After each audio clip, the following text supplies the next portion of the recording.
Quiero darles la bienvenida a esta primera actividad del año académico científico del año 2021, en pandemia. Por eso que hemos decidido, a no ser que las cosas cambien, seguir en este mismo estatus por todo el año. Después hablaremos qué pasa con Willow Willow y noviembre. Y agradecer la presencia de todos ustedes, no son pocos los que están presentes en esta reunión inaugural. Y,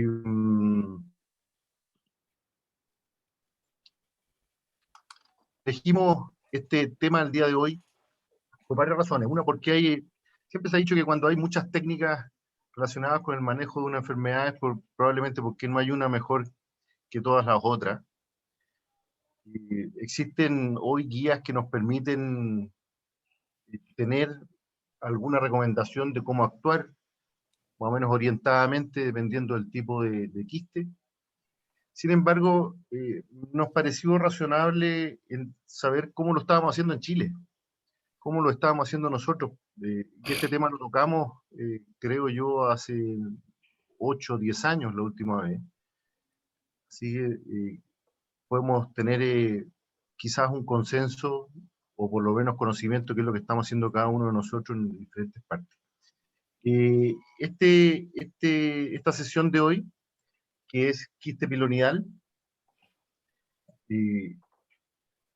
la dejamos en manos del grupo del JJ Aguirre, a cargo del doctor Mario Adedrapo, como coordinador del evento. Por lo tanto, Mario, te doy la palabra. Hola a todos, buenos días. Qué bueno ver tanta gente después de tanto tiempo, la verdad. Aunque sea virtual. Y bueno, un poco cuando Gonzalo me llamó para pedirme que hiciéramos esto, uno como que siempre mira en menos el quiste pilonial. Pero la verdad que tiene razón Gonzalo en el sentido de que cuando hay tantas técnicas, todos hacemos cosas distintas y a lo mejor sería bueno ponernos de acuerdo, o sea, no sé si ponernos de acuerdo, pero saber qué hace cada uno y buscar en la evidencia cuáles son las mejores técnicas y cuáles tienen los mejores resultados. Para eso le pedí a nuestro becado de segundo año, el doctor Tomás Rodríguez, que revisara el tema y nos hiciera una presentación. Además vamos a presentar algunos números nuestros, digamos, cerca de un año atrás, el doctor Rodríguez... ¿Por qué sacáis el audio, Juan? Sí.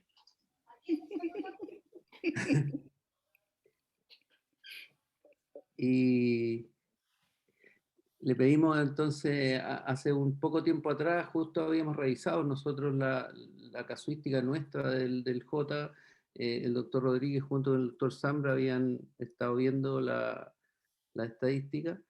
Entonces le pedí a Tomás que revisara la evidencia, que nos contara un poco todas las técnicas existentes y cuál es la efectividad de cada una de ellas. Y además después mostrar un poco los resultados nuestros. Y para la discusión le pedí al doctor Jorge Larach que participara en la mesa redonda, también al doctor Ricardo Villalón, quien ingresó a la sociedad con el tema hace 4 o 5 años atrás, más o menos. ¿Cuántos fueron, Ricardo? 4. Estáis sin micrófono. Como 4. Como 4. Y al doctor Alejandro Barrera, intentando buscar a alguien que haga más bien técnicas cerradas, como el grupo del San Borja, básicamente, para ampliar la discusión. Así que voy a dejar con ustedes al doctor Tomás Rodríguez, y le voy a pedir que comparta la pantalla y iniciamos la presentación.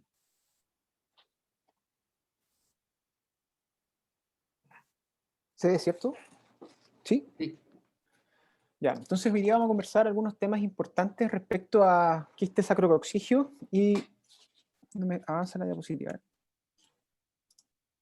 Y para empezar es importante definir qué es esta enfermedad, y podemos decir que el quiste sacrococcigio, enfermedad pilonial, Es una enfermedad inflamatoria muy común que afecta a la piel y al tejido celular subcutáneo en la hendidura natal, como se puede ver acá en esta imagen, específicamente en la región interglútea. En general está compuesta por un quiste, el cual está lleno de pelo, y esta se comunica a la piel a través de algunos trayectos fistulosos que se pueden ver acá. En general hay uno o más trayectos fistulosos principales y algunos secundarios que son los llamados PIT. Esta es una enfermedad que está descrita hace muchos años. En estricto rigor, pilonial significa nido de pelos, y ya en el siglo XIX ya se estaba discutiendo sobre este tema. Fue en estas épocas en donde se realizan las primeras publicaciones de enfermedad pilonial, tanto crónica como su complicación, que es el absceso pilonial. En la Segunda Guerra Mundial hubo un aumento importante de pacientes que tuvo esta enfermedad y estaba relacionado directamente con los pacientes que se iban a la guerra, ¿ya? Por lo cual fue llamada la enfermedad del JIP. Y ellos consideraron que esto tenía una relación directa con el trauma repetitivo en la zona sacra, producto de estos asientos duros que tenían estos Jeep en un vehículo que tenía una mala suspensión. Por lo tanto se consideró que esta podría ser una enfermedad adquirida y estaba directamente relacionada con el trauma. Desde el punto de vista epidemiológico, esta es una enfermedad que va en franco aumento. Sin embargo, no sabemos bien por qué aún sigue aumentando esta enfermedad. Es muy frecuente, se estima que 26 de cada 100.000 habitantes van a presentar esta enfermedad en algún momento de su vida. Es importante mencionar que se puede presentar en cualquier momento de la vida, desde etapas muy precoces de esta hasta la adultez avanzada. Sin embargo, en general se presenta en la edad media de la vida, siendo los hombres la edad más frecuente los 21 años y en las mujeres los 19 años. Es importante también mencionar que es una enfermedad que afecta principalmente a los varones. Existen múltiples técnicas descritas, como mencionaron ya los doctores en la presentación, con recurrencias variables, y estas recurrencias van a estar directamente relacionadas con las técnicas que yo voy a seleccionar y el tiempo de seguimiento.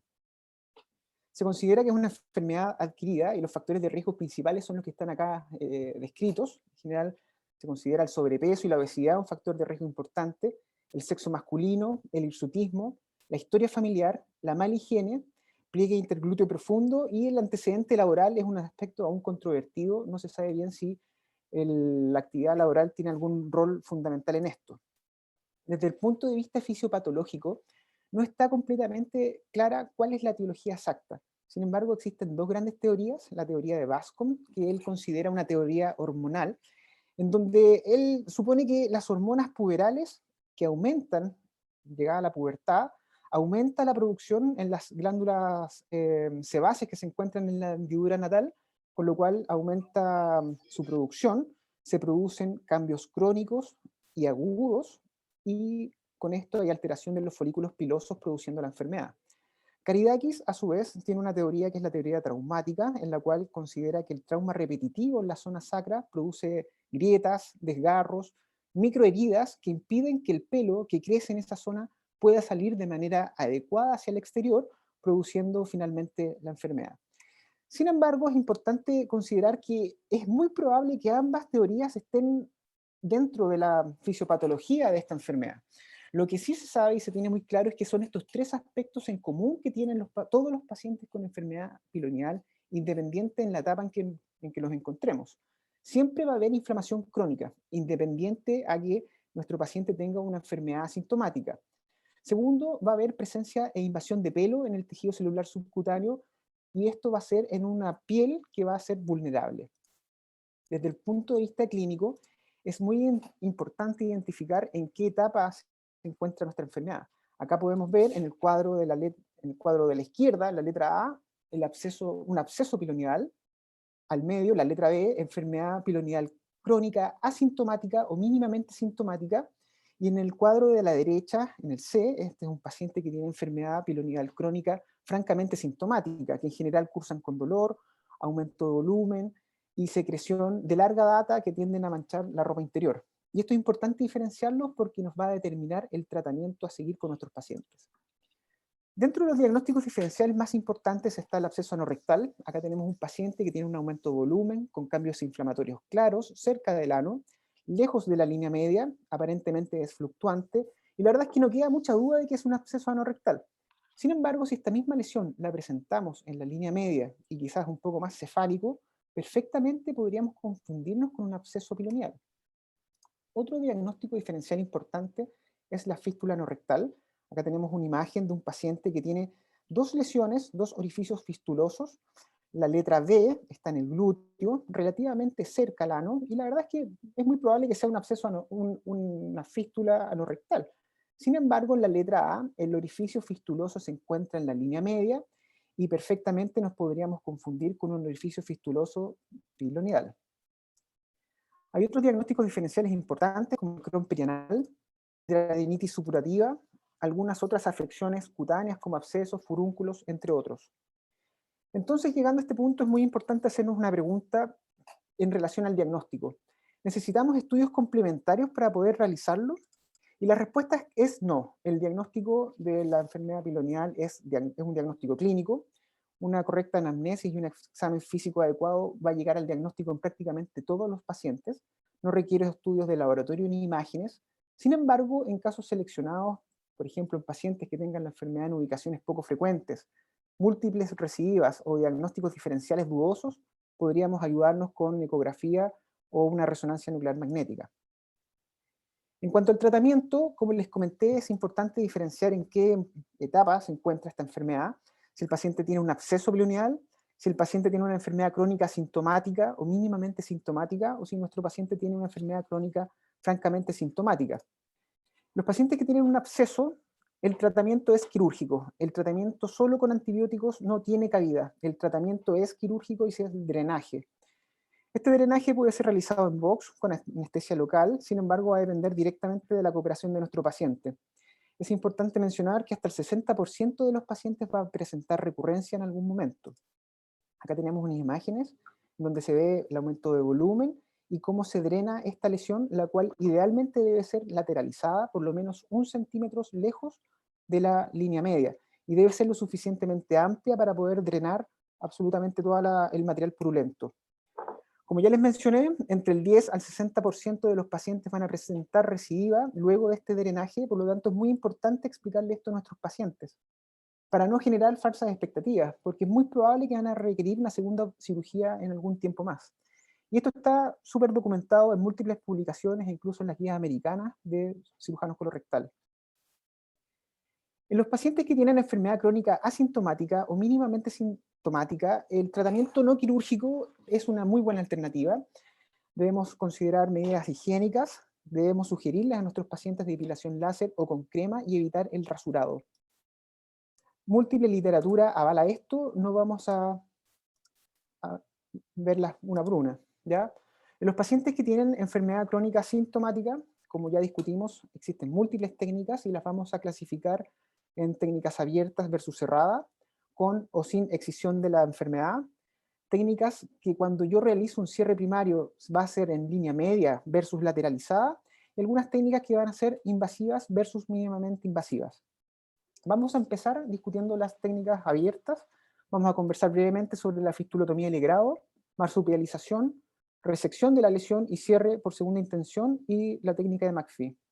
Primero, la fistulotomía de legrado consiste en abrir completamente la lesión hasta la pared posterior, la cual se respeta. Y esto transforma una herida cerrada en una herida abierta. La pared posterior debe quedar indemne, sin embargo, debemos realizar un legrado adecuado de esta. Es una técnica fácil de realizar, se puede realizar con anestesia local, y la cicatrización varía dependiendo de la literatura, pero es más o menos 6 a 8 semanas. La recurrencia en general es de 5% y en algunas literaturas llega hasta el 19%.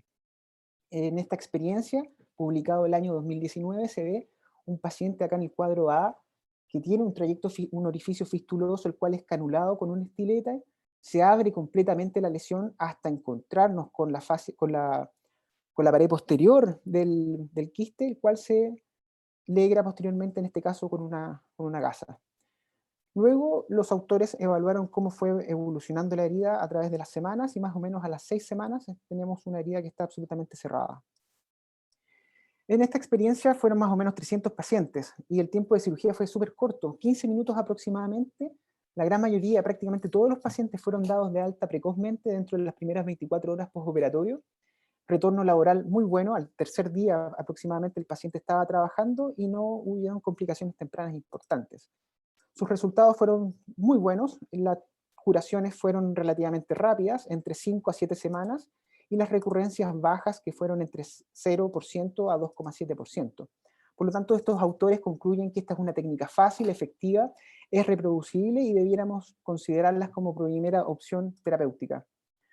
Una modificación a esta técnica es la marsupialización, que consiste básicamente en suturar los bordes cutáneos a la pared posterior, lo cual teóricamente podría mejorar y aumentar la velocidad de cierre de la herida. Otra técnica que vamos a ver es la resección en la línea media y cierre por segunda intención. A diferencia de la técnica que comenté anteriormente, en este caso vamos a extraer toda la lesión, incluida la pared posterior, hasta la fascia presacra, que se puede ver acá en esta imagen de abajo a la izquierda. Podemos dejarla así y esperar que cierre por segunda intención, y en algunos casos, si tenemos lesiones muy grandes y amplias, podemos ayudarnos con un back. La técnica de McPhee es una resección completa de la lesión, al igual que la técnica que describí anteriormente, se llega hasta la fascia presacra. Sin embargo, se realiza un sacabocado de todos los bordes del tejido celular subcutáneo para posteriormente fijar esos bordes cutáneos a la fascia presacra. Esta técnica se describió en los años 40 y acá podemos ver en las imágenes originales cómo se realiza este sacabocado que está acá, y posteriormente los puntos de sutura que van a llevar el borde cutáneo hacia la pared posterior de la lesión. Los resultados de McPhee fueron bastante alentadores al compararlos con otras técnicas con tasas de curaciones rápidas y recurrencias relativamente bajas. En este momento estamos en condiciones de hacernos una segunda pregunta. Viendo ya los pacientes que las técnicas de cierre abierto, tenemos que ver si son mejores o peores que el cierre primario. Y teóricamente el cierre primario tiene algunas ventajas. Teóricamente son más rápidos, también debieran tener un retorno laboral más precoz, menos dolor y menos curaciones. Sin embargo, el cierre por segunda intención tiene menos recurrencia. Y estas preguntas fueron intentadas de responder por este grupo de la colaboración Cochrane y fueron publicados el año 2010, en donde evaluaron 26 estudios randomizados controlados con más de 2.500 pacientes y compararon cierre primario versus cierre por segunda intención. Y encontraron que los pacientes que fueron cerrados con cierre primario tuvieron tiempos de curación más rápidos. Sin embargo, no hubo diferencias en cuanto a las infecciones del sitio quirúrgico y tuvieron más recurrencias que los pacientes que fueron cerrados por segunda intención. Por lo tanto, este grupo no logró demostrar un claro beneficio de una técnica versus la otra. Ahora, este mismo grupo fue un poco más allá y decidió comparar los pacientes que se cerraban en primera intención con técnica en la línea media versus lateralizados. Y encontraron que los pacientes que fueron cerrados en la línea media cerraban más rápido. Sin embargo, estos pacientes se infectaban más y tenían tasas de recurrencia mucho más altas. Por lo tanto, ellos concluyen que si nosotros decidimos cerrar a nuestro paciente, esto debe ser realizado fuera de la línea media. Y ellos son categóricos para concluir esto. Es por eso que vamos a discutir ahora algunas de las técnicas cerradas, y no vamos a discutir el cierre por primera intención en la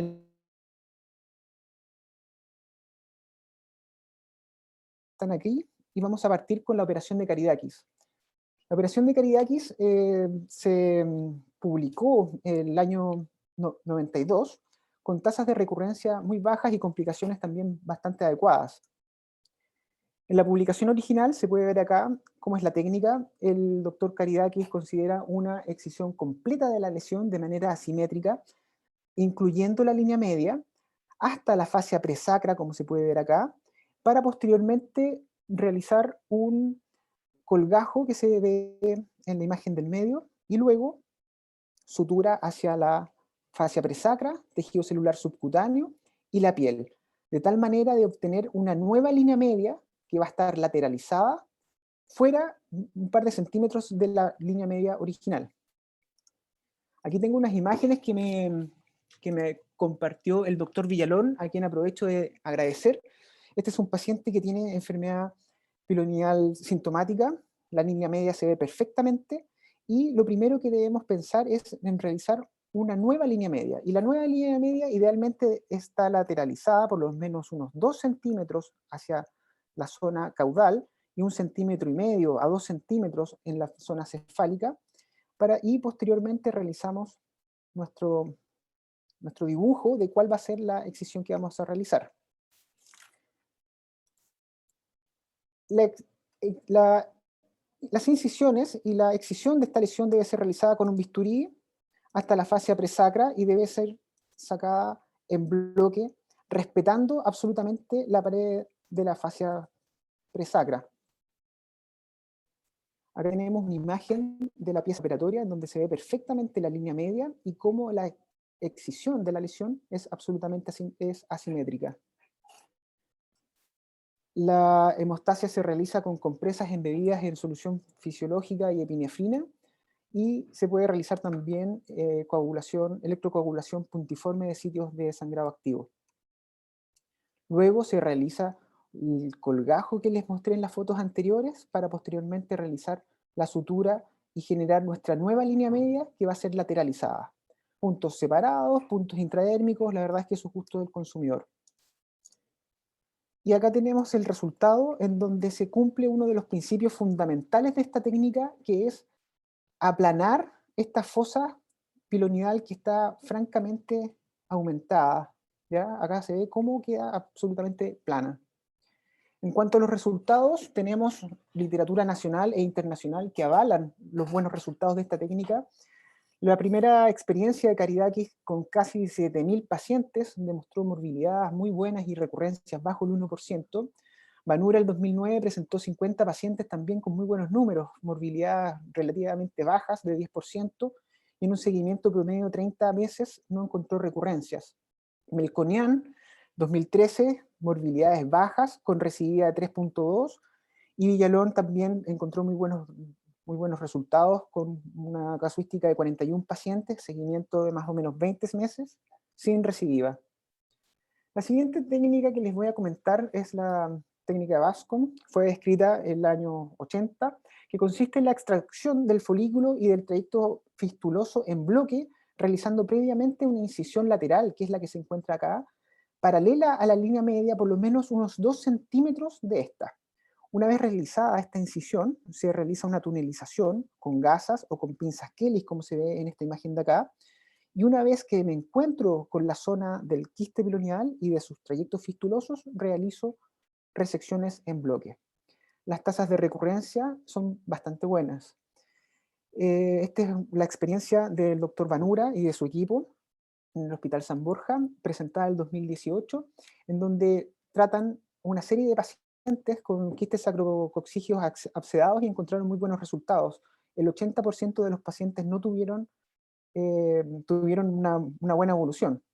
Podemos ver acá cómo se realiza la resección completa y en bloque de los trayectos fistulosos. Esta es la incisión lateral que les comentaba, que sirve de drenaje, y posteriormente se realiza la sutura de los sitios donde yo realicé estas resecciones en bloque, dejando abierta esta incisión que me va a permitir de drenaje.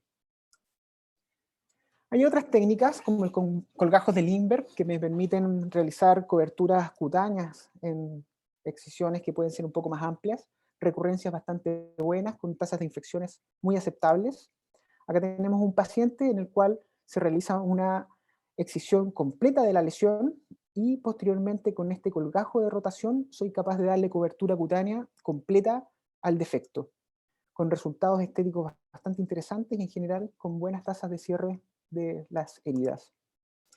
El colgajo de Formentel es una modificación del colgajo de Lindbergh, fue publicado por allá en los años 60 y tiene como objetivo modificar algunos de los ángulos con el fin principal de tener una mejor irrigación de estos sitios que en general, como ya sabemos, son los que tienden a sufrir más.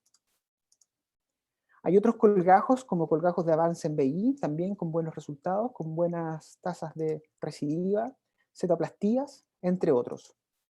Hay otras técnicas que están descritas como ablación videoasistida, inyección de fenol, tratamientos con fibrin glue.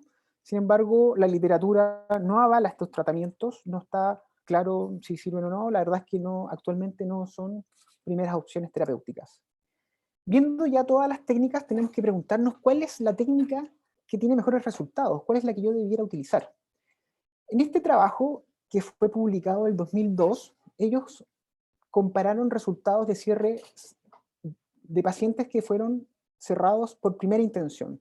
Evaluaron los últimos 35 años de experiencia con 74 publicaciones e incluyeron más de 10.000 pacientes. Y las variables a evaluar fueron las tasas de infección, las fallas de cierre de cicatrización y la recurrencia. Y encontraron que las técnicas asimétricas y colgajos eran ampliamente superiores a los cierres primarios en la línea media. Esto ya lo sabíamos, ya lo hemos discutido durante toda la presentación. Segundo, los colgajos no son superiores a las técnicas asimétricas, por lo tanto son categóricos en recomendar que las técnicas asimétricas debieran ser nuestra primera opción, Caridakis, Bascom principalmente. El doctor Vanura, el año 2003, realizó una evaluación de la literatura presente hasta ese momento y comparó resultados de técnicas abiertas versus técnicas cerradas y encontró resultados bastante dispares. En resumen, él considera que ninguna técnica es perfecta y existen controversias en cuanto a los resultados, principalmente porque los periodos de seguimiento fueron dispares. Algunos fueron muy cortos, otros muy largos, y las tasas de recurrencia van a estar directamente relacionadas con el tiempo de seguimiento de mis pacientes. Sin embargo, es capaz de concluir que las técnicas cerradas asimétricas son las que tienen mejores resultados y debieran ser las primeras opciones, y también concluye que los colgajos en enfermedades extensas y complejas también son unas muy buenas alternativas. El 2014 se presentó este metaanálisis en donde se consideraron 25 estudios randomizados controlados, casi 3.000 pacientes en total, y se evaluaron distintos aspectos del tratamiento. Primero compararon excisión en bloc versus despechamiento. No encontraron diferencias en recidiva, no hubo una diferencia estadísticamente significativa. Sin embargo, sí hubo diferencias en cuanto al tiempo del retorno laboral y al dolor, con ventajas para el despechamiento. Luego compararon cierre primario en la línea media versus fuera de la línea media y encontraron nuevamente lo que ya hemos discutido, recidivas más bajas en pacientes que fueron cerradas fuera de la línea media. Sin embargo, en cuanto al retorno laboral y el tiempo de curación no tuvieron diferencias. También compararon colgajos de avances versus colgajos rotacionales y no tuvieron diferencias en cuanto a recurrencia, pero sí hubo diferencias importantes a favor de la cirugía, a la operación de Caridakis, en cuanto al tiempo de retorno laboral y a la satisfacción estética de los enfermos. Y finalmente ellos comparan técnica abierta versus cierre primario y no encontraron diferencias en cuanto a la recidiva, tampoco encontraron diferencias en las complicaciones, sin embargo tuvo cierta ventaja en cuanto al tiempo del retorno laboral a favor de la técnica cerrada, al igual que la satisfacción estética de nuestros pacientes. Por lo tanto, este grupo es capaz de concluir que las técnicas de resección radical abiertas y la resección y cierre en primera intención en la línea media son técnicas que debiéramos abandonarlas. Y algunas técnicas abiertas y cierre primario asimétrico son lejos las mejores opciones. Este otro trabajo que fue publicado recientemente el año 2018, en el cual evalúa ampliamente la literatura disponible, partieron con casi 6.000 trabajos y finalmente incluyen 740, de los cuales 102 trabajos son estudios controlados randomizados y un poco más de 600 casos son estudios de otras características, Se compararon resultados con una serie importante de técnicas distintas, muchas de las cuales ya hemos discutido en esta presentación, y compararon recidiva. En este gráfico podemos ver las recidivas de los estudios randomizados controlados en porcentajes y a través del tiempo. Acá están los meses en el cual fue evolucionando los pacientes. Y podemos ver que el cierre primario en línea media a los 60 meses tuvo altas tasas de recidiva en comparación a las otras técnicas. Si ahora agregamos todos los otros estudios, además de los estudios randomizados controlados, podemos ver que para los pacientes que tienen cierre primario, acá me equivoqué con el cuadro, pero es acá abajo, cierre primario en la línea media puede llegar hasta 70% de recidiva, números que son extremadamente altos. Por lo tanto, eso nos orienta a que esta es una técnica muy mala y que francamente debiéramos abandonarla, como ya lo hemos discutido. Sin embargo, las técnicas como Caridakis, Bascom y otros cierres asimétricos también tienen muy buenos resultados. Por lo tanto, este grupo logra concluir que el tiempo de seguimiento es clave, es crítico para hablar de recurrencia en las técnicas, y por supuesto que la recurrencia va a estar directamente relacionada con la técnica a elegir. El cierre primario en línea media está absolutamente muerto. La marsupialización podría considerarse en algunos casos, sin embargo, los colgajos como Caridakis, Bascom y algunos rotacionales son las primeras opciones de elección. Visto más o menos y teniendo claro cuáles son las mejores técnicas disponibles, tenemos que preguntarnos cuál es el rol de los antibióticos en esta enfermedad, porque uno suele dejarles antibióticos y la verdad es que uno no sabe si realmente los necesitamos. Esta es una experiencia en la cual se evalúa la cicatrización de una serie de heridas, en donde se incluye la enfermedad pilonidal. Se evaluaron 25 estudios controlados randomizados y se encontró que los antibióticos no tienen cabida en el tratamiento de esta enfermedad. Y esto se agrega en las guías de tratamiento de la Sociedad Americana de Cirujanos Colorectales, en donde son categóricos en decir que el rol de los antibióticos es limitado. Sin embargo, debemos considerar algunos casos excepcionales, como por ejemplo aquellos pacientes que tengan celulitis asociadas, pacientes inmunodeprimidos y pacientes sépticos. Es muy probable que en estos pacientes sí va a haber un beneficio con el uso de antibióticos, pero el uso de rutina de antibióticos deberíamos eliminarlo, ya que es uso irracional de este. Otra pregunta importante que debemos realizarlo es: ¿necesitamos mandar a biopsia a todos nuestros pacientes que tratamos quirúrgicamente? Este es un estudio australiano, retrospectivo, que evaluó 225 pacientes que fueron operados y 320 fueron enviados a biopsia, a las piezas operatorias, y en ningún caso encontraron malignidad. Ellos son categóricos en considerar que la biopsia de rutina no es necesaria. En otra experiencia, en esta oportunidad una experiencia americana, evalúa muchos más pacientes, 2.400, más de 2.400 pacientes que fueron operados y todos enviados a biopsia. Nuevamente no encontraron malignidad y ellos consideran que no se requiere biopsia. Se debe replantear el uso rutinario de esta. ¿Qué es lo que hacemos nosotros en el Hospital Clínico de la Universidad de Chile? Estos datos no están publicados, son datos que los investigamos con fines de mejorar nuestro quehacer diario en el equipo. Realizamos una revisión de la ficha electrónica y de los pacientes operados por quistes sacrococcígeos entre enero del 2013 y diciembre del 2019. Identificamos y seleccionamos un total de 250 pacientes y definimos el cierre de la herida cuando dábamos de alta a nuestros pacientes o cuando la enfermera del Policlínico de Curaciones los daba de alta. A estos pacientes, entre julio y agosto del año pasado, realizamos una encuesta telefónica y una encuesta online para evaluar la recidiva, la eventual recidiva de esta enfermedad y evaluar la satisfacción en cuanto a su cicatriz.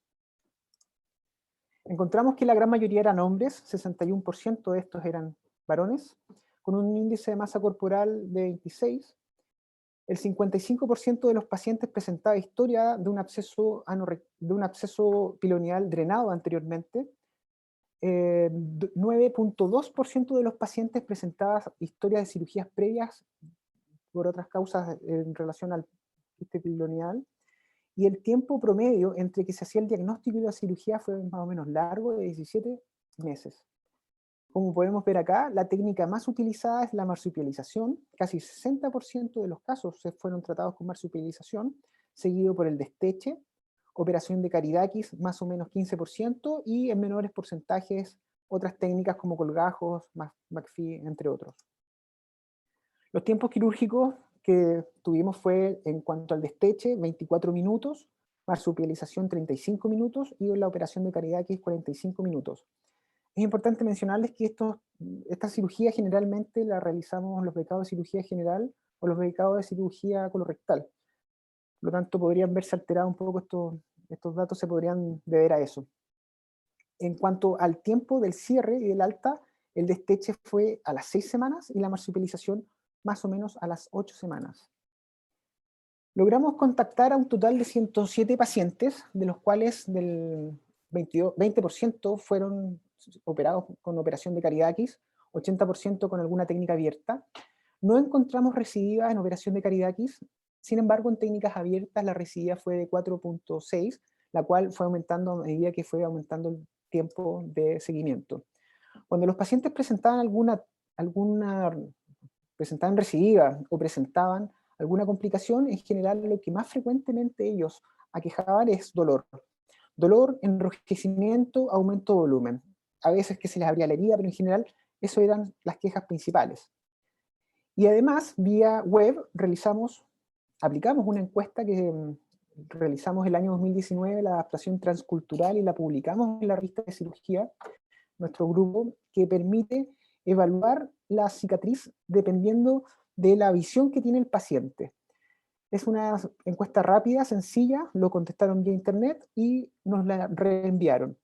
Y logramos identificar que en las distintas variables que tiene una cicatriz no tuvieron diferencias importantes en cuanto a técnicas abiertas y operación de Caridaquis. Es decir, los pacientes estaban relativamente satisfechos con su cirugía independiente de la técnica. En grandes rasgos nosotros pudimos concluir con esta experiencia que, claro, tenemos algunos sesgos en cuanto al registro de las altas y nos falta mantener un seguimiento probablemente más riguroso de nuestros pacientes. Sin embargo, algo muy importante fue darnos cuenta de que la cirugía de Caridaquis no tienen recidiva hasta ese momento. Y otro aspecto importante es que no hubo diferencias importantes en la percepción de la cicatriz entre las distintas técnicas. Nosotros consideramos como grupo que las técnicas cerradas asimétricas debieran ser las mejores opciones. Sin embargo, las técnicas abiertas son también muy buenas alternativas y podemos considerarlas en casos seleccionados, al igual que los colgajos, lo cual el rol principal la vamos a encontrar en los pacientes que tengan enfermedades extensas o complejas. Muchas gracias.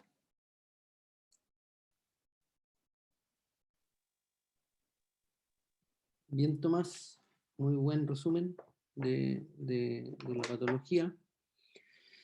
No sé si alguien del auditorio o de los panelistas de la mesa redonda tiene alguna pregunta con respecto a la presentación.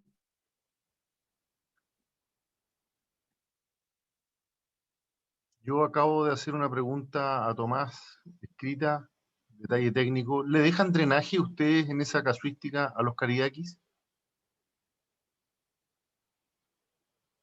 Disculpe, sí, estaba así con el micrófono silenciado. En general la técnica no incluye un drenaje, sin embargo si tenemos lesiones muy extensas podría considerarse el drenaje, pero de entrada no va con drenaje. Si la lesión es muy extensa también tratamos de evitar el Caridaquis, pero es una opción que se podría utilizar en pacientes altamente seleccionados. Otra pregunta, Tomás. ¿Qué técnica usan cuando hay recurrencia? Idealmente tratamos de cambiar la técnica. Como vimos, el gran número de pacientes que recurren son pacientes que fueron operados con técnica abierta. Podríamos utilizar una técnica con cierre primario asimétrico como una buena opción para poder resolver el problema. Eso es lo que he visto personalmente cuando nos ha tocado.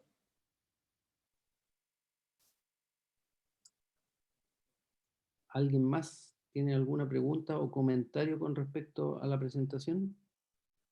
Yo tengo una duda. Dígame, Daniela. Sí, buenos días. Buenos días. Mi duda es con respecto a qué criterios son los que se establecen para poder hacer la cirugía, porque por lo general a los pacientes al comienzo se les trata con un drenaje, cuando hay absceso y luego se mandan para la casa. Sí, el criterio principal son los síntomas del paciente y los hallazgos que yo encuentro en el examen físico. Como comenté, si el paciente tiene un absceso piloneal, el tratamiento es quirúrgico sí o sí. Tengo que drenar a ese paciente. ¿Dónde lo hago? Si lo hago en el box, si lo hago en el pabellón, va a depender de las características y los recursos que cuente. Si el paciente tiene enfermedad crónica asintomática o mínimamente sintomática, podría intentar realizar tratamiento no quirúrgico con las medidas que ya discutimos. Pero si el paciente está asintomático, tiene supuración, mancha el calzoncillo, le da lata ir al trabajo porque es un problema para él, la verdad es que este paciente tiene indicación quirúrgica. Y ahí la técnica de elección va a ser la que, idealmente las que conversamos. Va a depender del tamaño de la lesión, si es compleja o no, pero ese paciente debiera ir a cirugía. Gracias.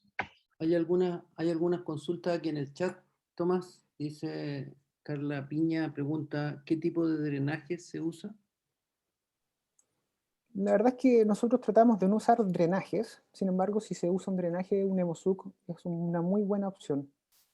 Esa es la primera opción lejos, si es que tengo un Hemosuc a mano. Uh-huh. Además, aquí hay otra pregunta de Luis, no sé quién será. Dice, ¿cuánto periodo de licencia médica tienen los pacientes de cardíacis? Y además sería bueno preguntar también cuánto tienen los enfermos de marsupialización. A lo mejor podríamos extender al panel la pregunta. Mario, una pregunta. La opinión de cada uno de los panelistas. Mario, una pregunta antes que la conteste Tomás. Lo que ustedes llaman marsupialización es lo que mostró el doctor Villalón como técnica en su trabajo de ingreso. Ya empezamos con polémica. No, eso depende, porque la verdad que, a ver, para ser sincero, creo que antes el doctor Pérez era la técnica que mostró el doctor Villalón, y él a lo mejor lo puede confirmar, era muy cercano a lo que hacía el doctor Guillermo Pérez a los quistes piloniales. Y todos del grupo del J inicialmente hacíamos eso muy parecido y soltábamos bastante el quiste de manera de traccionarlo hacia arriba y fijarlo a la piel. Sin embargo, yo creo que todos hemos ido mutando a que finalmente marsupializar es hacer lo menos posible al quiste, digamos, y de alguna forma abrir la pared anterior sin soltarlo mucho por externo y fijarlo y marsupializar la piel a los bordes que quedan sin hacer un colgajo. No sé si contesta eso mi pregunta. Su pregunta, digamos. Sí, Mario. Sí. Son dos las técnicas de repente que se confunden un poco. Una es la ley open, que es como puesta en plano, que es abrir solamente el quiste y, digamos, limpiarlo, ¿eh? Hacer el curetaje y dejarlo ahí, sin nada. Pero la verdad que la técnica de marsupialización, como tú dijiste, es liberar un poco el quiste. En el J, inicialmente cuando yo hice la beca, se liberaba bastante. Entonces, eso hacía que el quiste llegara muy a tensión arriba y las dehiscencias eran, pero en un porcentaje bastante alto. Uh-huh. Entonces, si uno revisa la técnica inicial descrita por Buike, el que hizo la marsupialización, él no lo libera tanto. Él lo que hace es abrirlo y bisela solamente el borde, corta el borde del quiste y de ahí pasa a los puntos y lo fija a la piel. Entonces, con esa simple modificación, la verdad que por lo menos los pocos marsupializaciones que he hecho en el último tiempo, sabéis que la verdad que no existe la dehiscencia. Entonces son esos pequeños detallitos sí, de técnica. Hay además el doctor Velolio dice aquí que Imigo quiere preguntar. No sé dónde está Imigo. ¿Aló? ¿Me escuchan? ¿Aló? Ahí está. Sí, hola. Buenas, primero que nada felicitar a Tomás, una excelente revisión del tema. Cuando yo hice la beca en mi centro formador Universidad Católica hace un par de años, lo que hacíamos en la gran mayoría de los pacientes era que le instilábamos por algún trayecto fistuloso los pacientes electivos azul de metileno, y después nosotros resecábamos el quiste en forma completa, guiándonos por la tinción que nos daba el azul, tratando de resecar el quiste completo, pero ahorrando la mayor cantidad de piel. Y posteriormente lo que hacíamos era marsupializar los bordes de la piel. Y la verdad es que los resultados eran bastante buenos. No recuerdo que hayamos, obviamente con el sesgo del seguimiento, no recuerdo que hayamos tenido alguna recurrencia. Sin embargo, la clave que nosotros encontramos era el manejo que hacían nuestras enfermeras en las curaciones. Acá en Puerto Montt hemos seguido haciendo esta técnica, tanto yo como el doctor Contreras, y sin lugar a dudas creo que lo fundamental es efectivamente en la curación y estar atentos a que no vaya cerrando precozmente la piel superior, que no se vayan produciendo bolsillos. Y por otro lado también sí, y concuerdo con lo que escribe Gino en el chat, que el problema es el tiempo de curación, que es súper variable, generalmente se extiende más de un mes y potencialmente en gente joven, por todo el impacto económico que puede tener esto, eventualmente podría ser un tanto discutible en cuanto a la extensión del postoperatorio. No sé qué opinan los panelistas al respecto. Ahí hay manos levantadas, puede responder doctor Villalón, después el doctor Larach. Sí, yo lo que le diría al doctor Íñigo es que ahí también hay una confusión en cuanto a técnica, ¿ya? Porque si tú haces la resección completa del quiste, independiente, le eches azul de metileno para identificar bien el quiste, ¿no? Y después dices marsupializo. La verdad que eso no es marsupialización, ¿ya? Probablemente lo que estás haciendo es un McPhee. El McPhee es cuando resecas toda la lesión. O parecido a un McPhee. Claro, o parecido a un McPhee, pero la técnica original de McPhee es que tú lo resecas hasta la fascia sacra y después la piel la llevas a la fascia sacra. Está descrito en agudo por el doctor Inostroza, hizo un trabajo en relación a eso. Y la verdad que esas técnicas de resección y, digamos, cicatrización por segunda intención, la verdad que si tú revisas todos los últimos trabajos también, te dicen cuidado con eso porque tienes bastante recurrencia. Y además condenas al paciente a tener un largo estadio de curación. Es compleja la cicatrización de un McPhee. Doctor Larach. Sí, oye, primero agradecer a la sociedad que me hayan invitado a esta mesa redonda. Segundo, felicitar al doctor Rodríguez por una muy buena presentación, bastante moderna con las discusiones de todas las técnicas, tanto abiertas como cerradas. Yo quisiera puntualizar algunas cuestiones respecto a la marsupialización, que es lo que estamos usando nosotros prácticamente en los últimos 10, 15 años. Yo pasé técnicamente por todo. Primero, por los cierres primarios. Segundo, me tocó en la beca de cirugía presenciar los trabajos del doctor Rojas en el Difurmantel, que fue su trabajo de ingreso a la Sociedad de Cirujanos. Después me tocó trabajar bastante con el doctor Alejandro Larach, que hacía McPhee. Él fue el introductor en Chile del McPhee. Y finalmente me quedé con la marsupialización. Y la marsupialización yo la entiendo como lo que dijo finalmente el doctor Villalón. No movilizo para nada la pared posterior del quiste pilonidal. Simplemente lo destecho entero, busco todos los trayectos que existan y suturo el borde que se abre de la piel, evitando el celular que hay entre el borde de la piel y el borde de la pared posterior del quiste, y lo suturo en forma corrida, tal como un dibujo que presentó el doctor Tomás Rodríguez. ¿Qué ventajas tiene esa? Nosotros le hemos visto varias cosas. Primero, es una técnica que puede ser usada en enfermos infectados. Dos, es una técnica extremadamente simple y reproducible con muy bajo índice de recurrencia. Pero lo más interesante que todo lo que hay que mirar es otras cosas que no se dicen en la cirugía del quiste pilonial, que son una serie de factores que deberían ser considerados. Primero, el dolor postoperatorio. En esta técnica prácticamente no existe. Los enfermos los dejamos de un día para otro por efectos de la ISAPRE, pero la verdad que no requieren ninguna. Aunque sea muy amplia la herida, después de abrirla y curetearla, el dolor es prácticamente nulo.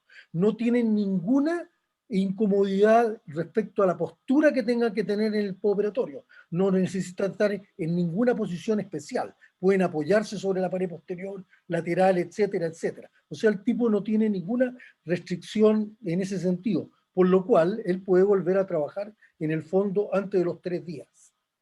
Las curaciones es lo más interesante de todo. No requieren curaciones. La curación es lo más simple que hay. El enfermo debe ducharse 2 veces al día, debe limpiarse con una esponja en el baño de la ducha, secar muy bien, ojalá con toalla de papel de cocina, no usar ninguna otra cosa, puede usar un secador de pelo si quiere, y colocar un algodón en contacto con el surco bien profundo. El surco generalmente, o sea, la herida queda habitualmente en la línea media, con algunas prolongaciones laterales. Y ese es un punto clave que después les voy a decir. El tercer punto que importa es que complicaciones de la herida operatoria no hay. Aquí no hay seromas, y por tanto no hay infección, y por tanto no hay absceso. Hay siempre una herida abierta que demora, que eso es lo que a mí me llama la atención de la literatura, en que, claro, hablan de 6 a 8 semanas, que es lo correcto, 4 a 6 semanas para cicatrizar, pero no tienen ninguna incomodidad, no tienen ninguna restricción. Pueden hacer deporte, pueden manejar sus autos, pueden hacer lo que quieran, no tienen ningún problema. Lo único que tienen que hacer es ducharse 2 veces al día y colocarse un algodón. Finalmente, o sea, el tiempo de ausencia laboral, por tanto, es mínimo. Las secuelas cosméticas, en mi experiencia, han sido mucho menores que con cualquiera de las otras técnicas. Yo los invito, o yo me puedo ver las secuelas cosméticas de los Difurmantel, con la movilización de tremendo colgajo, con heridas con cicatrices que se veían muy feas, ¿no es cierto? Y en mi experiencia, lo que yo he visto de Caridakis es que se aplana mucho el surco interglúteo, que es una cosa rara, como un poquitito plano y un poquitito más chueco. Y por lo mismo que en el caso de la marsupialización, en la forma que yo les describí, el surco permanece igual o queda más bonito, más largo, más estéticamente correcto. Los fracasos y la recurrencia que hemos tenido, no tengo las cifras correctas, pero han sido extremadamente bajos en estos 15 años. Y finalmente, en el uso de cuando recidivan estos enfermos, habitualmente uno prefiere la técnica de marsupialización, porque es mucho más sencilla, mucho más segura y estéticamente no es compleja con respecto a los colgajos. Gracias, Eso es, doctor. María. Hay algunas preguntas más del público. Quisiera yo preguntarle al doctor Barrera. ¿Tiene algún rol la cirugía definitiva en el momento agudo de operar el absceso? Depende de lo que uno haga. Depende de lo que uno haga. Si uno hace una marsupialización o una técnica abierta, sí. Si uno hace un Bascom, también.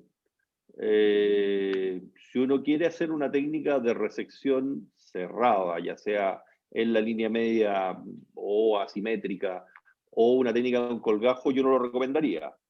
Pero si uno va a hacer una técnica abierta o una parcialmente abierta como la de Bascom, sí pudiera tener algún rol una cirugía definitiva, sabiendo que el Bascom tiene una recidiva de un 20%.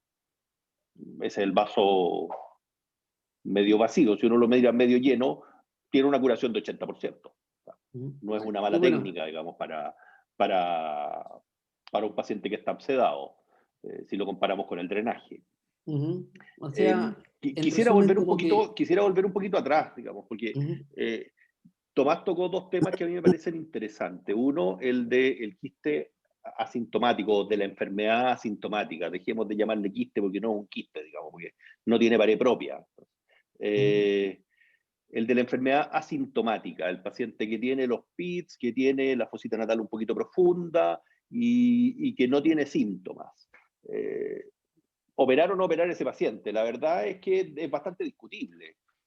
A ese respecto, lo único que yo recuerdo, una serie alemana hecha en los conscriptos, en que operaron a quienes tenían enfermedad asintomática, y aproximadamente el 50% de los asintomáticos en la anatomía patológica tenían inflamación crónica en la pieza operatoria.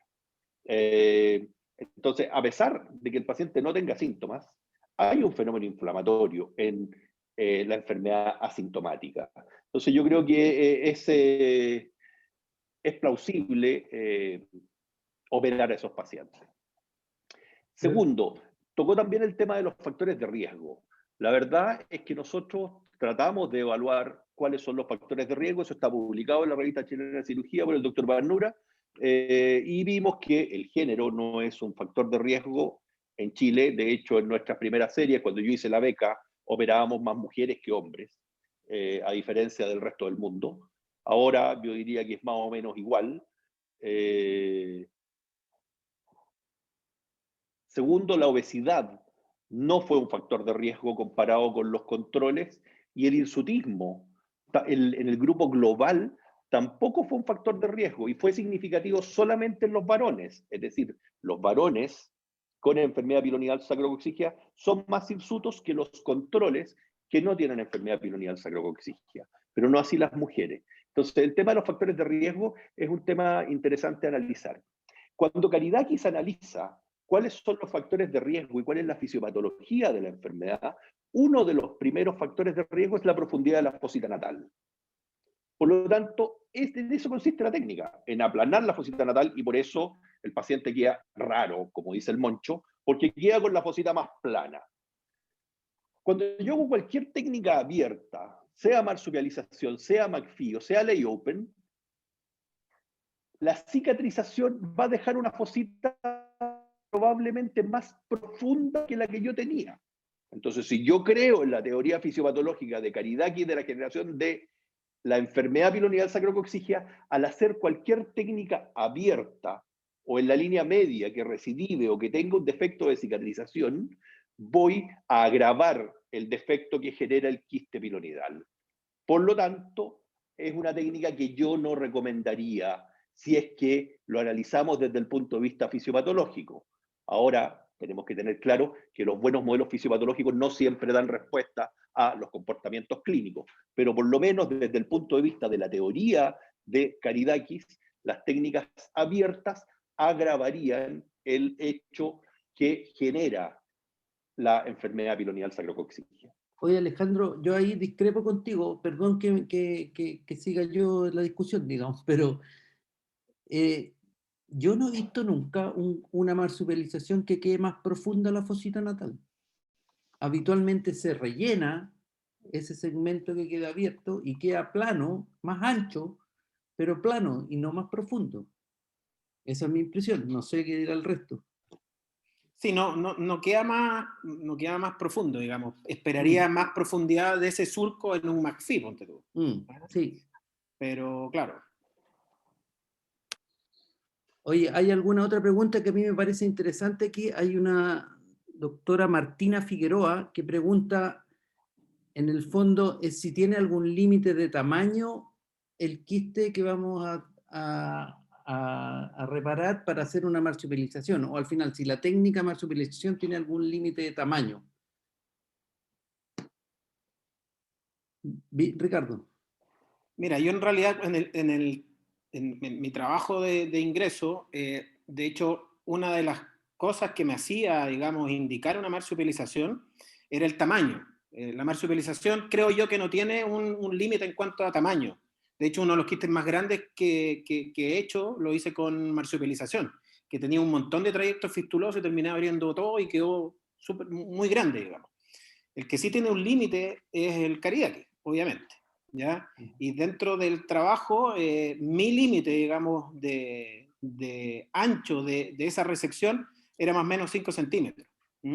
Si yo suponía una resección digamos, una resección de la elipse mayor a 5 centímetros de ancho, probablemente no iba a ser una buena técnica, y ahí hay que pensar en algún colgajo rotacional o algo digamos, distinto, ¿ya? Pero en cuanto a marsupialización, nada, o sea, abrir todo el quiste, los trayectos fistulosos y dejar todo abierto. Doctor Larach. Mario, yo estoy de acuerdo con el doctor Villalón. Yo creo que no hay límite para la marsupialización. De hecho, mientras más violenta sea la recurrencia o más grande sea la recurrencia, más indicado para mi gusto está la marsupialización. Por supuesto que los tiempos van a ser mucho más largos. La marsupialización, en cambio, está, digamos, súper indicada para los quistes chiquicitos.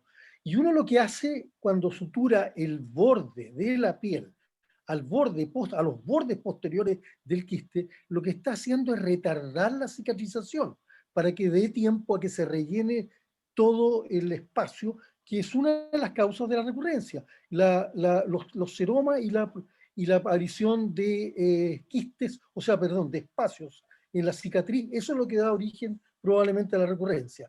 Y yo estoy de acuerdo contigo, yo no estoy de acuerdo con el doctor Barrera en que esa sea la fisiopatología de Kariaki de los quistes sacrocóccigos. Yo creo que no queda peor que antes, no queda ni mucho peor que antes. Hay Sí, una pregunta Mario. más aquí. Diga, sí. No, para seguir un poco con la discrepancia, porque este es un tema Sí. que trae alguna discrepancia. Yo discrepo un poco con el doctor Larach en relación a que los quistes chicos tengan, digamos, ahí la mejor indicación, la marsupialización, ¿ya? Para mí la primera técnica, digamos, yo prefiero las técnicas cerradas, de todas maneras, asimétricas, y creo que mientras más chico, la resección es más chica en el Kariaki, y ahí tiene mejor calidad, creo yo. Sebastián Uribe tenía la mano levantada, me dicen por acá. Sebastián, ¿estáis por ahí? Hola, hola, ¿me escuchan? Sí, mira, muy de acuerdo con el doctor Larach, con lo que dijo sobre la técnica abierta, y yo que ahora que está reunido toda la sociedad de coloproctología, lo más ganado de la coloproctología de nuestro país, entonces tengo una petición, porque yo encuentro que todos los dobles ciegos, los análisis que se han hecho, los más de 10.000 pacientes que presentó el doctor Rodríguez, fallan en que se está comparando a veces peras con manzanas porque la gravedad de la enfermedad es diferente. Uno no puede comparar un quistecito chiquitito, que de paréntesis, como dijo el doctor Barrera, no son quistes, son un absceso. Esto es fundamentalmente un absceso, una enfermedad inflamatoria, qué sé yo. Con estas cribas que tienen múltiples salidas por todos lados. Entonces, si usted incluye en su revisión, en su trabajo, muchos pacientes graves así, le va a ir peor que si puso puros pacientes pequeñitos. Entonces, hay intentos de clasificación ya variados, no hay que descubrir la pólvora. Por eso le pido a la sociedad que encabecemos un grupo y pongamos a 3 personas, me ofrezco desde ya, a evaluar cuál es la mejor clasificación y usemos una de esas en nuestros trabajos. Presentemos eso porque resulta que yo creo que eso va a ser un aporte al seguimiento científico, porque resulta que así vamos a poder comparar enfermedades que son semejantes en todos los trabajos y uno va a decir, pero este trabajo tenía muchos pacientes, claro, y los Limber y los combráculos de Formentel, que dejan una cicatriz horrible, pero esos pacientes se usan para esas cirugías técnicas se usan para los casos más graves y los otros que reservados para más chicos. Así que yo creo que ese podría ser un punto para poder avanzar desde el punto de vista científico y comparar entre los trabajos. Por otro lado, creo que fue el doctor Bellolio que dijo que sobre las curaciones, y yo estoy absolutamente de acuerdo con el doctor Larach, que hay gente que tiene muy pocos medios, y ahí donde una enfermera de curaciones es una cosa horriblemente cara, y que con unas duchas localizadas ahí, diarias, qué sé yo, alguien que le seque bien, secador de pelo, es suficiente en la mayoría de los casos para las técnicas así, lay open o marsupialización como estaban conversando. Gracias. Queda planteada la solicitud al presidente para que organice algo con respecto a la clasificación. Doctor Vanura, lo veo por ahí. ¿Algo que opinar?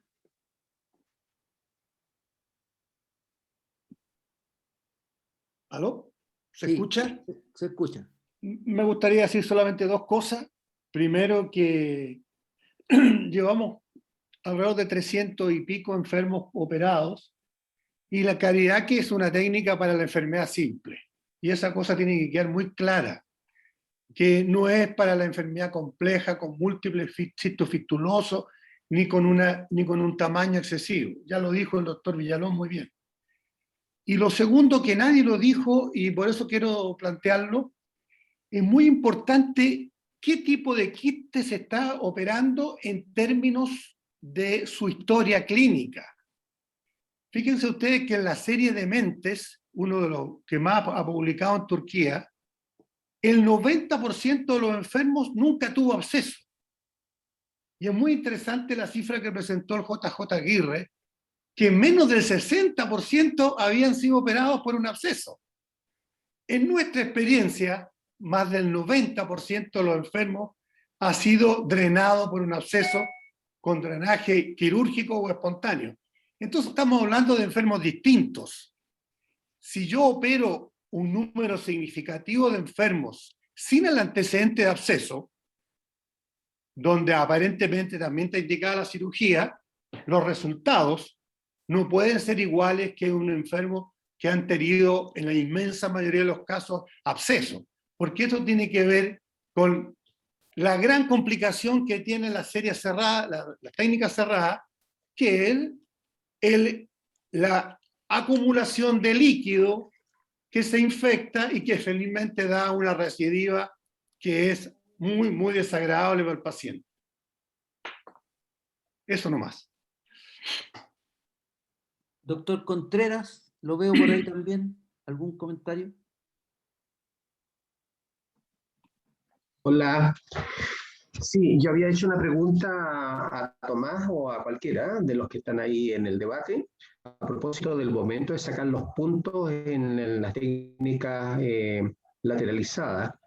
Y yo estoy trabajando desde hace 2 años ya en forma regular en el Hospital El Pino. Realmente nunca había visto tanto quiste sacrococigio o enfermedad pilonidal como he visto en el hospital. Se operan aproximadamente 25 a 30 pacientes anuales, lo que es bastante para el volumen de pacientes que se operan normalmente en el hospital. Es una cirugía que prácticamente va a la par de las hemorroidectomías, como la cirugía proctológica más frecuente. La mayoría son mujeres jóvenes, con un índice de masa corporal mayor de 28 habitualmente. La mitad, a propósito de lo que comentó Guillermo, la mitad o un poco más de la mitad tiene antecedentes de absceso drenado. En el momento de la cirugía, por supuesto, nosotros tomamos la decisión en base fundamentalmente al hallazgo que hacemos de lo que ha ocurrido y la historia que trae, si trae dolor, si no trae dolor. Y en general hemos usado la técnica Karidaki para los pacientes que están sin sintomatología, sin excreción, y en los otros estamos usando la técnica MAEFI y en algunos la marsupialización. Pero me interesa fundamentalmente hacer énfasis en el seguimiento por el propio cirujano. Estos pacientes tienen uno que controlarlos regularmente y no dejarlos al azar. Preocuparse fundamentalmente de que esa cicatrización siga el camino que tiene que seguir y estar muy atento a ello. Y por eso preguntaba por el retiro de los puntos, porque sucede que tengo una paciente que operé a fines de enero y me fui de vacaciones y cuando volví me encontré que le habían sacado los puntos en un policlínico que existe de enfermería, le habían sacado los puntos a los 10 días. La paciente cuando volvió a verme a fines de febrero, cuando yo volví de vacaciones, tenía dehiscencia del extremo inferior de la herida operatoria. Estamos en abril y todavía no cierra. Y lógicamente eso es un gran problema y por lo tanto hay que tener mucho control sobre los pacientes para que este tipo de pequeños detalles no ocurran. Respecto del levantamiento de la zona de la línea media con la técnica de Karidaki, realmente no comparto lo que dice nuestro amigo Jorge respecto de que quede muy antiestético. Por supuesto se levanta, pero no me parece que sea algo preocupante desde el punto de vista de cómo queda finalmente en este resultado final. Eso nomás. Sí, completamente de acuerdo con el doctor Contreras. Yo creo que en las técnicas cerradas, el retiro de los puntos tiene que ser bien tardío. Yo en general nunca retiro los puntos de mis pacientes antes de las 3 semanas. Y eso se los advierto, digamos. O sea, por lo menos 3 semanas con los puntos y nunca, rara vez los retiro antes. Nunca tampoco hago sutura intradérmica. Siempre con sutura discontinua con algún material irreabsorbible como nylon o prolén.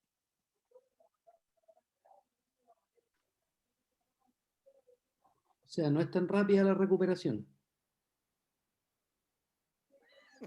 El retiro de puntos no es tan rápido.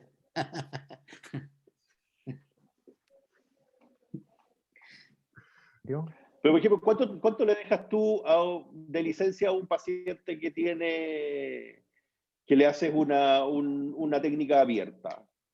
Yo hago habitualmente marsupialización y los enfermos habitualmente máximo una semana de licencia. Y después se manejan, como han dicho varias veces aquí, con un algodón, ducha, secarse con secador de pelo, sin mucho más que eso.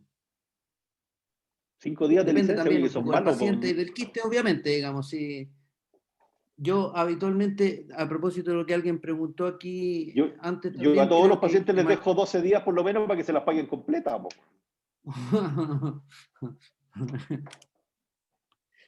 Mario. Sí.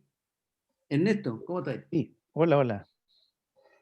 Un comentario nomás del retiro de los puntos a los 15 días, eso también lo tenemos publicado. Y uno va viendo, porque a veces uno ve que la cicatriz no está cerrada y uno lo deja unos días más, o una parte de los puntos los deja unos días más. De la manera que estoy totalmente de acuerdo con el doctor Contreras que uno tiene que estar ahí encima, igual como con la cirugía de hemorroides, fundamental el seguimiento postoperatorio. Y un detalle que yo hago es poner los puntos al revés. ¿En qué sentido? Que no quede el nudo en la línea media cuando uno sutura el kayaki, porque ese nudo, que habitualmente es material monofilamento, puede ir horadando la piel y eso secundariamente puede introducir los pelos en esa zona que es la más vulnerable. De tal manera que dejo el nudo lo más lateral posible. Eso, Mario. Gracias. El doctor Azolas tenía la mano levantada, me dicen. Yo no veo las manos aquí levantadas, no sé quién las ve. Sí, yo quería opinar una cosa. Bueno, yo cuando hice mi beca yo partí en el Jota y muchos años haciendo solamente marsupialización.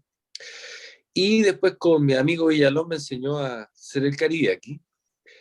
Y en realidad estoy de acuerdo con el doctor Manura. Yo ocupo, y las veces que he ocupado el Caribe, que es solamente los quistes simples que son mucho más chicos. Los quistes que son grandes y complejos, la mayoría los marsupializo. Y también retiro los puntos después de los 15 días.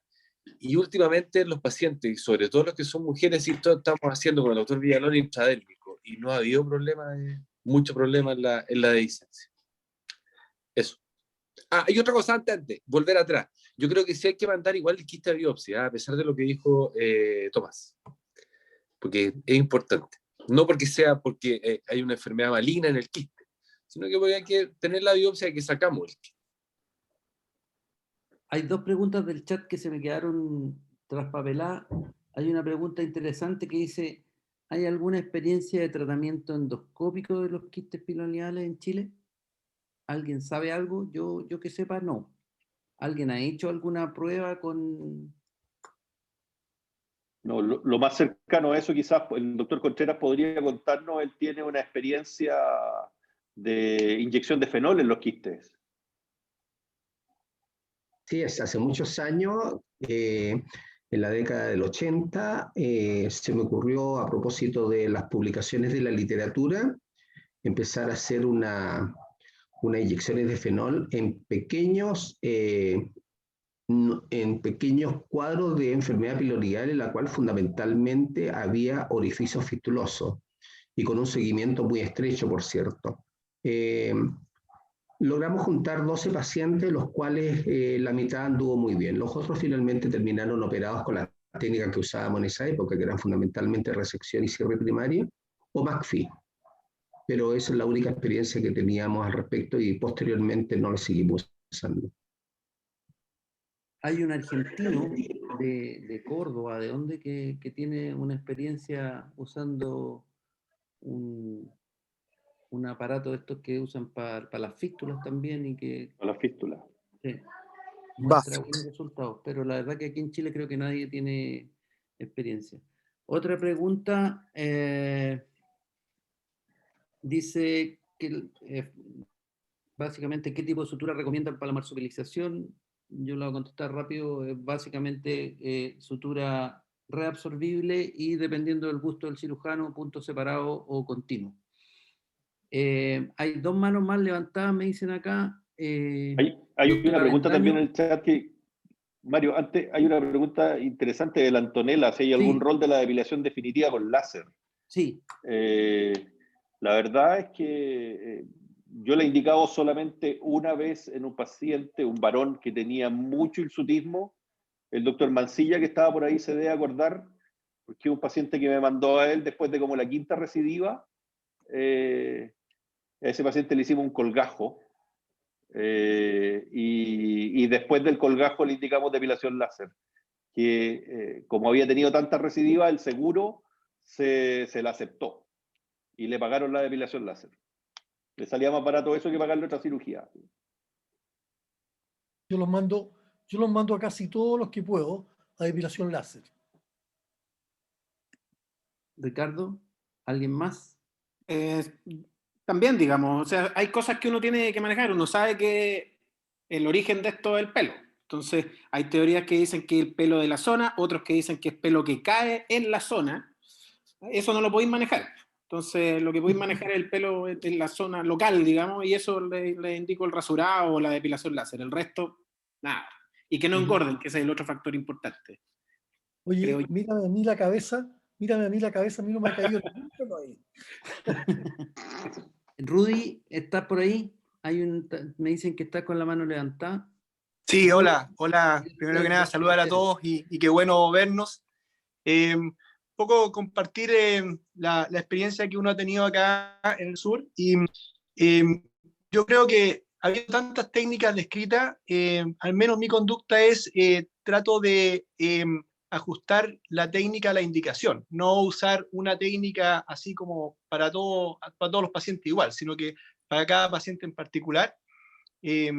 Yo, al igual que lo que dijo el doctor Imigo, aprendí en la Católica una técnica donde teñimos el quiste, después hacemos una resección del quiste, y yo después lo cerraba en la línea media, con técnica cerrada en línea media, y cuando hicimos la reunión de la sociedad hace como 8 años atrás, eso era lo que yo hacía en todos los pacientes, y alguien me preguntó que cómo nos iba, y la verdad que como yo era el único, todos los pacientes cuando tenían un problema volvían a mí, así que tenía un control bastante adecuado. Y no tenía recurrencia hasta que después de la reunión empecé a tener recurrencia. Entonces dije, ya, me voy a cambiar al Karidaki. Y me cambié al Karidaki y me pasó un poco lo que dice el doctor Larach. En mujeres jóvenes empecé a recibir quejas del resultado estético.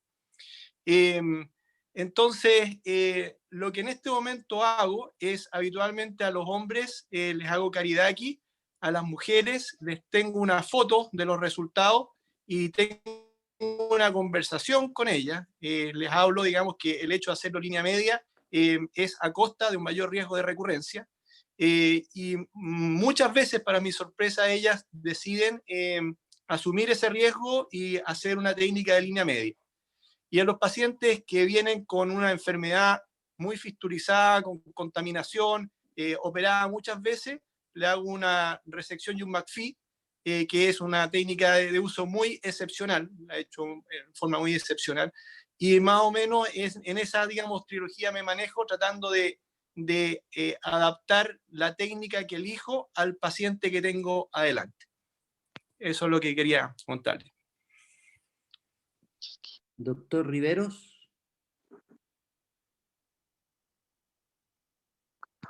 Sí, hola. Yo quería hacer un comentario más que nada, poniendo un poco el contexto de los pacientes que nos encontramos, y va un poco de la mano lo que comentó el doctor Vanura y el doctor Contreras previamente.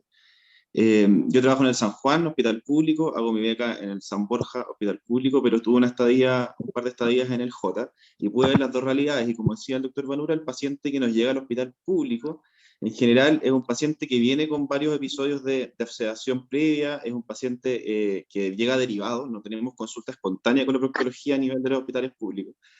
A diferencia de, por ejemplo, en el J, que hay mucha consulta espontánea, entonces llegan pacientes con enfermedad más asintomática o sin episodios previos.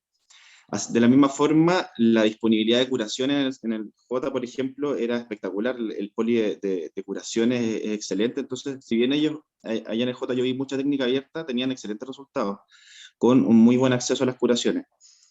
Cosa que nosotros, por ejemplo, en mi hospital nos sería mucho más difícil. Entonces, tratando de ir como de responder la pregunta que hizo Tomás en su presentación, ¿cuál es la mejor técnica? Como han dicho antes, yo creo que la técnica se ajusta al contexto, al paciente, a nuestras experiencias también, pero es muy importante disponer de estas distintas alternativas. Lo que comentó el doctor Larach respecto a los resultados de la marsupialización en cuanto a tiempos de curación y de reintegro laboral son muy interesantes, por ejemplo, para el contexto de un hospital público. Eso. Gracias, Pancho. ¿Alguien más tiene algún comentario? Creo que ya... Mario, Sí, ¿le puedes doctor. preguntar al grupo del hospital militar cómo le ha ido con las marsupializaciones? Porque ellos tenían una experiencia, tienen una Leo. experiencia grande durante mucho tiempo. Leo, ¿está ahí por ahí?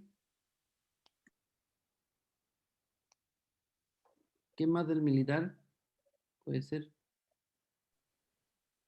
No. Parece que no va viendo. Bueno, yo creo que es tiempo suficiente. Llevamos 1 hora 20 discutiendo el tema. Empezamos bien puntual a las 11.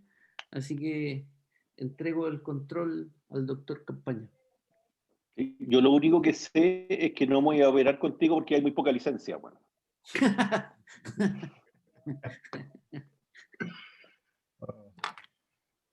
Bueno, demos por las últimas palabras, agradecer a todos los participantes de esta sesión, principalmente a los organizadores, al doctor Adedrapo y a su grupo.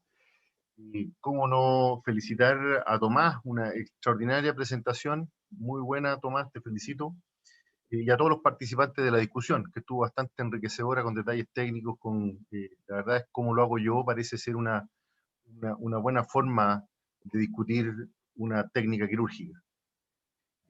Quiero hacer 2 invitaciones, una al doctor Sebastián Uribe, a que tome la guaripola de la iniciativa, ya que usted está muy interesado. Incluso quiero a lo mejor proponer a Rodolfo en Valdivia, que parece tener también bastante control de los casos, como para iniciar una casuística chilena. Y la segunda invitación es a la sesión siguiente que es, cuyo tema es endometriosis rectal, indicaciones, técnica y resultados, que se realizará el 29 de mayo a cargo de la Clínica Indisa, a cargo de Alejandro Ready y de Marcelo Rodríguez. Quizás hacer una pequeña acotación sobre el entusiasmo y probablemente el optimismo que tengo en que Willow Willow pueda resultar. Vamos a ir viendo día a día cómo se van dando las cosas. El optimismo y la esperanza es lo último que se pierde. Bueno, agradecerles a todos y nos vemos el sábado 29 de mayo. Chao, chao. Chao, Nos vemos, que estén chao, bien. chao, que estén bien. Cuídense. Chao, chao. Chao.